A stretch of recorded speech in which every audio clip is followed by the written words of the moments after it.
We're about to dive into a story that really blurs the line between reality and, well, science fiction. It's a journey through insane ambition, spectacular failure, and this relentless drive to completely reshape our world. We are, of course, talking about Elon Musk. So let's just start with a huge question, right? It's one people have been asking forever. But seriously, what does it actually take to change the world? To fundamentally alter the path we're on? What's the magic formula? Is it just having a boatload of cash? Or do you have to be some kind of super genius? Or maybe it's just being in the right place at the right time. Pure luck. These are the things we always think of, right? But what if it's not really any of those things? Or, at least not just those things? What if the real key is something more, something deeper inside a person? To try and answer that, we're going to look at the life of one person, a boy who started out as this quiet, bullied kid who grew up to dream about rockets, electric cars, and humanity living on other planets. All right, so let's start where every good story does, right at the very beginning. We're going back to South Africa to see where the kid who wanted to build the future actually came from. I mean, look at how fast things moved for him. He was born in 71, and by age 10, he's not just playing with computers, he's obsessed. Then, get this, just 2 years later, at 12 years old, he's not just playing video games, he's coding and selling one. That jump from just being a user to being a creator is everything. By 17, he's off to a whole new continent, chasing something bigger. You can see the pattern was set super early on. And this quote? It just nails his mindset, even as a kid. Most 12-year-olds are just trying to beat the next level, but his brain was already wired differently. He was asking, okay, how does this actually work? What are the rules here? How can I build this world myself? That urge to build, not just to play along, is the key to everything that comes later. But his childhood was not easy. He wasn't the popular kid, that's for sure. He was quiet, always had his nose in a book, a total outsider. And because of that, he became a target. The bullying got so bad, he was even hospitalized once. It's a really rough origin story, but it also created this intense resilience, this independence that would be absolutely crucial later on. Okay, next chapter. Musk leaves South Africa, lands in North America, and finds himself at this massive fork in the road, right as a whole new technological world was about to explode. So look at this choice. On one side, you've got the safe bet, a PhD at Stanford. I mean, that's a golden ticket to a comfortable, respectable life. On the other side, you've got this wild, unproven thing called the internet. It was a total gamble, a future that was anything but certain. So, which way do you think he went? 2. He lasted 2 days. I'm not kidding. He walked onto that famous Stanford campus, saw the safe future laid out in front of him, looked at the internet revolution that was happening, and walked right back out. He just saw an opportunity to build the future right now, and academia couldn't compete with that. And that huge risk, whoa, did it pay off? His first company, Zip2, was basically an online city guide. Sounds so simple to us now, but back then, it was brand new. They sold it for a mind-blowing $300 million.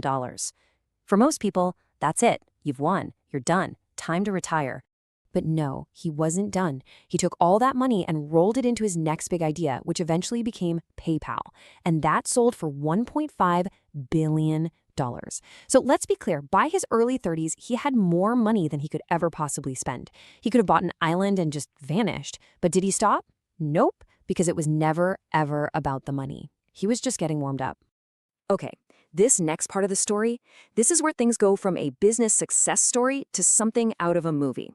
With all that cash, he didn't go buy yachts. He decided to chase a dream so big, so completely out there, that people literally laughed in his face. He wanted to go to Mars.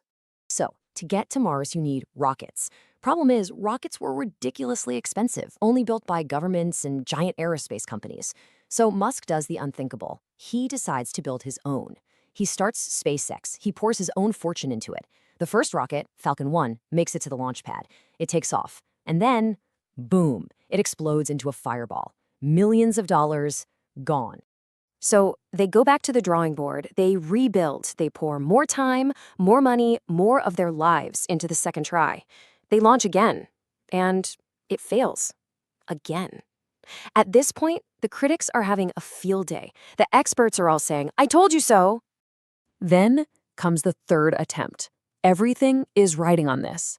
And you won't believe it, it fails too. 3 launches, 3 failures. He is now on the verge of going completely broke. Both of his companies, SpaceX and Tesla, are burning through cash. The dream is falling apart. So I want you to really think about this for a sec. Put yourself in his shoes. You've lost almost everything. The entire world thinks you're a crazy failure. You have just enough money for one last shot. What do? Do you just cut your losses and walk away? He didn't quit.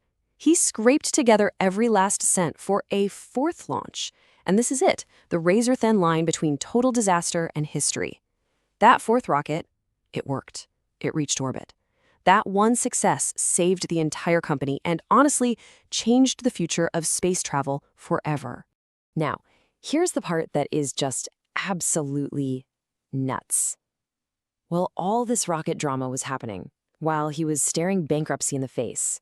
He was also trying to take on another impossible industry at the exact same time, the car industry. So why cars? Well, it all goes back to that problem-solving brain of his. He saw our dependency on fossil fuels as this huge, long-term dead end for humanity. The solution wasn't just to make an electric car. Others had tried that and failed. The real secret, his big idea, was to make the solution more exciting than the problem. And that's exactly what Tesla did. I mean, let's be real. Before Tesla, electric cars were kind of seen as these slow, weird-looking golf carts. Tesla completely flipped the script. They made electric cars fast. They made them cool. They packed them with amazing tech. They made them something people lusted after. And in doing that, they didn't just become this incredibly valuable company. They basically forced the entire auto industry to go electric. And the pattern just keeps on going. Musk looks at the world and sees these giant problems that the rest of us just kind of accept. Soul-crushing traffic? Okay, I'll start the boring company to dig tunnels under cities. Brain injuries and the limits of human intelligence? Okay, I'll start Neuralink to connect brains to computers. Problems with public conversation? Okay, I'll buy Twitter. It's always the same thing. Find a huge problem and go after it with technology. Okay, so we've been through the wild story, but the most important part of all of this isn't just to tell the story, it's to figure out what can we actually learn from it. What's the takeaway here? So you can kind of boil it down to a few key ideas. First, dream big. I mean, colonizing Mars, switching the world to sustainable energy.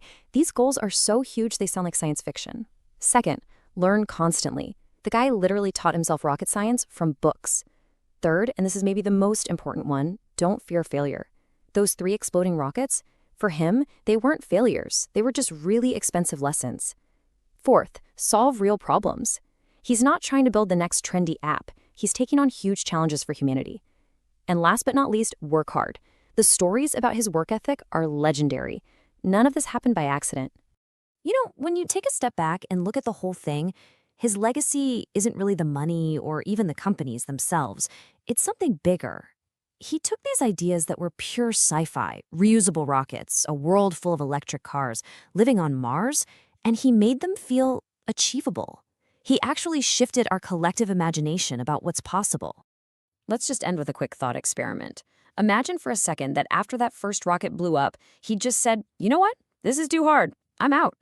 There'd be no SpaceX as we know it. The electric car revolution would be years behind. All the inspiration he gave to millions of young engineers and dreamers, it just wouldn't exist. It's kind of crazy how much can depend on one person just deciding not to give up.